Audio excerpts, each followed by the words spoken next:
नमस्कार शिक्षक साथी, आप सभी को जानकारी के लिए बता दें, कल के जो कैबिनेट बैठक था और इस कैबिनेट बैठक में जो आपका सरकारी सेवक आचार संहिता जो नियमावली है उसमें बड़ा संशोधन देखने को मिला। और अब जो इस संशोधन के तहत आप जो जितने भी सोशल मीडिया प्लेटफॉर्म का यूज कर रहे हैं उसका क्या कुछ रूल रेगुलेशन है, सरकारी कर्मचारियों को किस तरह से उनको अनुप्रयोग से संबंधित जो है वो आदेश निर्गत हुए हैं और उसी के अकॉर्डिंग आपको जो भी इंस्टा मैसेजिंग एप्लीकेशन है उनको यूज करना होगा। तो आइए इस वीडियो में हम जानते हैं कि आखिरकार जो सामान्य प्रशासन द्वारा जो नई नियमावली तैयार किया गया है जिसमें सोशल मीडिया उपयोग को लेकर जो बड़ा फैसला लिया गया है उसमें आखिरकार मुख्य जो हम बातें हैं उसको समझेंगे कि क्या आपको जो है एक सरकारी सेवक के नाते क्या क्या करना है, उन सभी चीज़ों के बारे में जानेंगे। वही हम ये भी जानेंगे कि क्या क्या आप उसमें कर सकते हैं, कौन चीज़ लीगल है कौन चीज़ अनलीगल है सोशल मीडिया प्लेटफॉर्म पे। तो आइए इसको हम विस्तार से समझते हैं। सबसे पहले आपको जानकारी के लिए बता दें कि कल के कैबिनेट बैठक में जो है सरकार के द्वारा जो भी इंस्टा मैसेजिंग ऐप है जैसे व्हाट्सएप हो गया, फेसबुक हो गया, एक्स हो गया, इंस्टाग्राम हो गया, इन सभी सोशल मीडिया प्लेटफॉर्म पर आए दिन ऐसा देखा जा रहा था कि जो सरकारी सेवक हैं उनके द्वारा जो है अपने मन मुताबिक या हम कहें जो भी सरकार के फैसले होते हैं, कोर्ट के डिसीजन होते हैं, उनसे अपनी प्रतिक्रिया देते रहते थे। लेकिन इसी को ध्यान में रखते हुए बिहार सरकार ने इस जो नई नियमावली संशोधन था उसमें मंजूरी दे दी गई है और अब इसके तहत क्या नहीं कर सकते हैं। तो देखिए, सबसे पहले हम जानेंगे यहाँ फेक आईडी से सरकारी पहचान का उपयोग, यानी कि कोई भी ऐसा फेक आईडी आप नहीं बना सकते हैं जिससे सरकारी पहचान का उपयोग कर रहे हैं। यानी कि आप कोई भी अपना ऐसा आईडी नहीं बना सकते हैं सरकारी कर्मचारी के नाम से जो फेक हो। दूसरी चीज़, सोशल मीडिया का मर्यादाहीन इस्तेमाल। बहुत सारे ऐसे सरकारी सेवक सरकार के द्वारा ऐसा कहा जा रहा है कि यदि कोई ऐसे हैं सरकारी सेवक जो सोशल मीडिया पर आकर के अमर्यादित भाषा का प्रयोग करते हैं तो निश्चित तौर पर अब उन पर कानूनी कार्रवाई की जाएगी। वही हम बात करें कोर्ट, यानी कि चाहे वो सुप्रीम कोर्ट हो, जिला कोर्ट हो या फिर हाई कोर्ट हो, इनके फैसला पर आपको टिप्पणी करने का अधिकार नहीं है। जिस तरह से हम जो है सोशल मीडिया पर आके कोई भी कोर्ट के डिसीजन को, चाहे कोई भी व्यक्ति जिस तरह से अपनी ओपिनियन को, अपनी व्यक्तिगत राय समझकर उस पर टीका टिप्पणी करने लगते थे, तो सीधे तौर पे कहा गया है कि कोई भी सरकारी कर्मचारी जो है इस तरह की टीका टिप्पणी या उस बिंदु पर वीडियो नहीं बना सकते हैं। दूसरा चीज़, सरकारी नीतियों के खिलाफ व्यक्तिगत राय, यानी कि जब आप सरकारी कर्मचारी हैं तो ऐसे में आप इस बात को कह करके कि ये मेरा निजी राय है और उस निजी राय के तहत आप सरकारी नीति को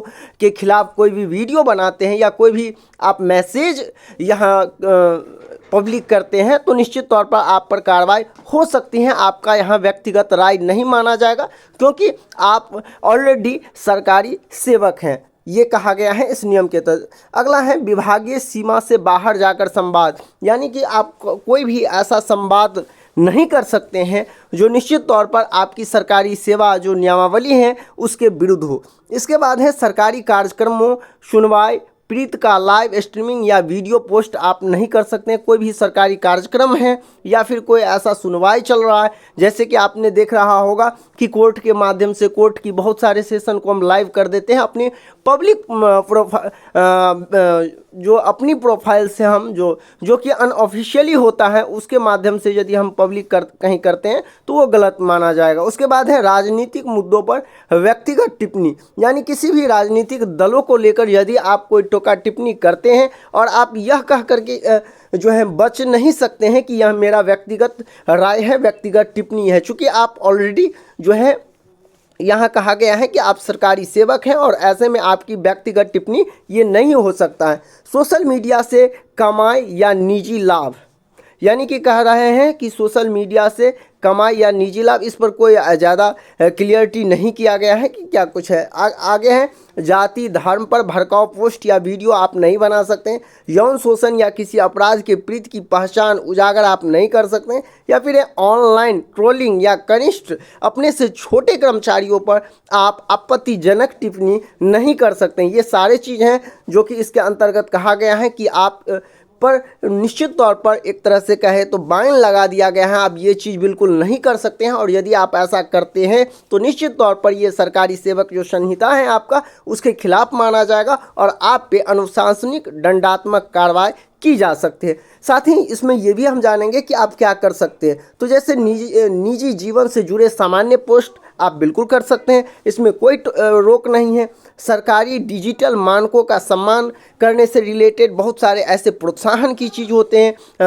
आवश्यक इन्फॉर्मेशन से रिलेटेड यदि आप कोई न्यूज़ अपडेट कर रहे हैं या ऐसा चीज़ आप पोस्ट कर रहे हैं जिससे आप जिस विभाग से जुड़े हुए हैं या जिस पोस्ट, जैसे यदि हम शिक्षक की बात करें तो आप ऐसा पोस्ट बिल्कुल कर सकते हैं जो शिक्षा और बच्चों के हित में हो। गरिमा और अनुशासन का पालन हमेशा आपको करना होगा। जब भी आप सोशल मीडिया प्लेटफॉर्म पर किसी भी तरह की बातचीत हो या कोई भी पब्लिक इंफॉर्मेशन आप दे रहे हैं तो वहाँ इस बात को आपको ध्यान रखना होगा। इसके बाद है विभागीय दायरे में रहकर संवाद। आप यदि कोई भी संवाद ही करते हैं, ऑनलाइन स्ट्रीमिंग करते या आप लाइव स्ट्रीमिंग कोई भी प्लेटफॉर्म पर अपनी बातों को साझा कर रहे हैं तो वहाँ इस बात को आपको ध्यान में रखना होगा कि आप विभागीय दायरे में रहकर ही संवाद कर सकते हैं। इसके बाद है सतर्कता के साथ सोशल मीडिया प्लेटफॉर्म का उपयोग करना है आपको, यानी कि बिल्कुल सतर्क के साथ करना है। आप जैसे तैसे या किसी अन्य सामान्य नागरिक की तरह जो है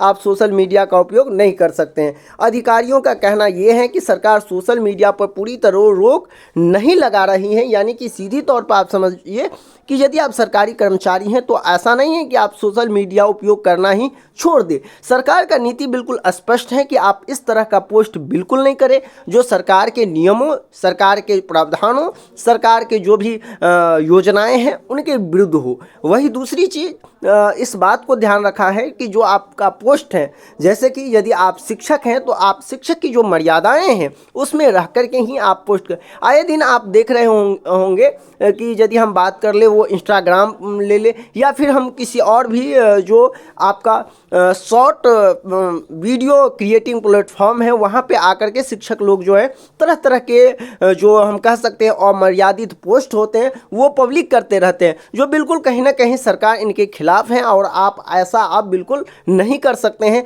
जिससे कि ये लगे कि आपका जो पोस्ट है, आपका जो अनुशासन जिस तरह से आपको रहना चाहिए वो नहीं है। तो यदि ऐसा होता है और आपके खिलाफ यदि कहीं कंप्लेन होता है तो निश्चित तौर पर आपका पर कार्रवाई हो सकती है।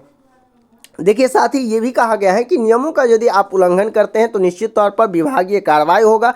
कड़ी से कड़ी जो है अनुशासनात्मक सजा भी मिल सकता है आपको और आवश्यकता पड़ने पर दंड भी आपको दिए जा सकते हैं। निष्कर्ष यदि जरूरी हम बात समझे तो सीधा सा बात है कि सरकारी कर्मचारी सोशल मीडिया पर सरकारी पहचान का दुरुपयोग नहीं कर सकते हैं और यही सबसे मुख्य चीज़ है। कोई भी व्यक्तिगत राय हो, चाहे राजनीतिक हो, कोर्ट से संबंधित मामला हो या कोई भी संवेदनशील मामला हो, इस पर आप जो है पोस्ट नहीं कर सकते हैं। ये बिल्कुल क्या है, प्रतिबंधित है। हमेशा आपको इस बात को ध्यान रखना होगा कि आपका जो सरकारी सेवक है तो आपका पद गरिमा में है और आप शिक्षक हैं तो निश्चित तौर पर आप की बातों को समाज में एक जो है मार्गदर्शक के रूप में देखा जाता है। तो निश्चित तौर पर आपकी यह जिम्मेदारी है कि आप जो भी पोस्ट डालेंगे वो बिल्कुल अनुशासन के साथ ही अपना पोस्ट करेंगे और सोशल मीडिया पर उसी प्रकार से आप एक्टिव रहेंगे। तो निश्चित तौर पर एक सरकारी कर्मचारी के लिए इस तरह का जो आज पूरे दिया गया है, जो इस तरह से आपको जो है निश्चित तौर पर जितने भी सोशल मीडिया प्लेटफॉर्म है उस पर आपको किस तरह से जो है अपना बात को रखना है, कौन कौन चीज़ आपको नहीं करना है, इन सारी चीज़ों को हम इस वीडियो में आप सभी को अवगत करवा दिए। उम्मीद करते हैं कि अब आप आगे से कोई भी जो भी आपका प्लेटफॉर्म हो, सोशल मीडिया प्लेटफॉर्म, उस पर जब भी आप अपनी व्यक्तिगत राय साझा करें तो ये ध्यान में रखें कि कोई भी ऐसा व्यक्तिगत राय न हो जो सरकार के खिलाफ हो, जो आपका सेवा नियमावली है उसके खिलाफ हो और आप किसी भी ऐसे चीज़ों को पोस्ट करने से बचें जो समाज में कहीं ना कहीं अनुशासनहीनता को बढ़ावा दे। तो निश्चित तौर पर जो कुछ भी आप समझे होंगे, तो अब इस तरह की जो है जो भी सोशल मीडिया प्लेटफॉर्म से रिलेटेड गाइडलाइन है उसको निश्चित तौर पालन करेंगे। मिलते हैं नेक्स्ट वीडियो में, अभी के लिए बस इतना ही। बने रहे मेरे इस YouTube channel CTET success classes पे। धन्यवाद।